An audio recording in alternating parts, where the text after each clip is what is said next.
पद्धत नाहीये, पण परदेशी राजा राणी गेले होते, फिशिंगसाठी निघाले. आपल्याकडे ती पद्धत नाहीये. आणि फिशिंगला निघाले असताना रस्त्यामध्ये एक गाढवावर बसून एक कोळी चालला होता, खांद्यावर गळ होता. राजाने विचारलं, काय रे, मच्छी पकडायला का? तो म्हणला, नाही महाराज, आज मच्छी पकडायला जाणार नाहीये, वादळ आहे, खूप मोठा पाऊस येणार आहे. म्हटलं, मूर्ख माणसा, मी माझ्याकडे खूप पगार देऊन हवामान तज्ज्ञ ठेवलेला आहे. त्यांनी सांगितलं, तुम्ही जा, खुशाल, काही होणार नाहीये.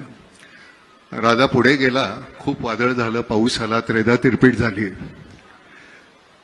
राजा दरबारात गेला, प्रधानाला सांगितलं, त्या माणसाला आणा बघू, हवामान तज्ज्ञाला. त्या लाद घालून हाकलून लावा आणि त्या कोळ्याला बोलवा आणि त्याला अपॉइंट करा.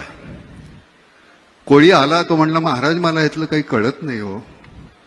तो म्हणलं, मग त्या दिवशी कसं सांगितलंस, पाऊस येणार, वादळ होणार? तो म्हणला, माझ्या गाढवानं कान खाली टाकले की मला कळतं पाऊस येणार वादळ होणार. तर म्हणलं, मग ठीक आहे, गाढवाला अपॉइंट करा.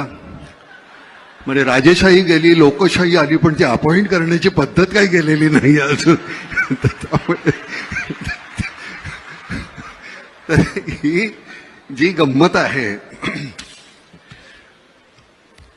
अरविंद इनामदार आमचे जे कमिशनर होते, त्यांची एक पद्धत होती बोलण्याची. या देवा, कसं काय देवा, काय आणू का तुम्हाला, काय देवा. त्यांच्याशी बोलताना एक दिवस ते म्हणाले, ना मला काही कळत नाही, आमच्या पोलीस खात्यातल्या लोकांना, काही मंडळी ना, सगळ्यांना नाही, पण ते का पैसे खावेसे वाटतात. अहो, आम्हाला जेवढा पगार मिळतो का नाही, तो खर्च होत नाही हो.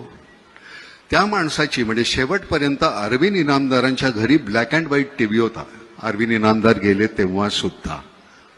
तर ही आपल्याकडे अशी माणसं आहेत. लालबहादूर शास्त्रींच्या घरी ज्यावेळी त्यांचे मित्र पैसे मागायला गेले, मला एक 200 रुपये पाहिजे, त्यावेळेचे 200 रुपये, लालबहादूर शास्त्री म्हणले, माझ्याकडे नाही आहेत एवढे पैसे.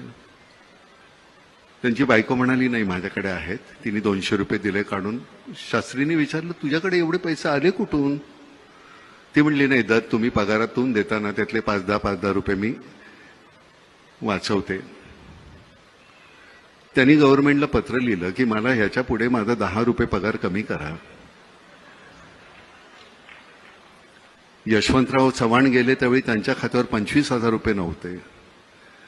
आपल्या मंत्र्यांच्या, म्हणजे साधा आपला नगरसेवक आज निवडून आला की पुढच्या वर्षी तो कोट्याधीश असतो, त्याची चौकशी का नाही होत? म्हणजे मला कळतं की हा भ्रष्ट आहे,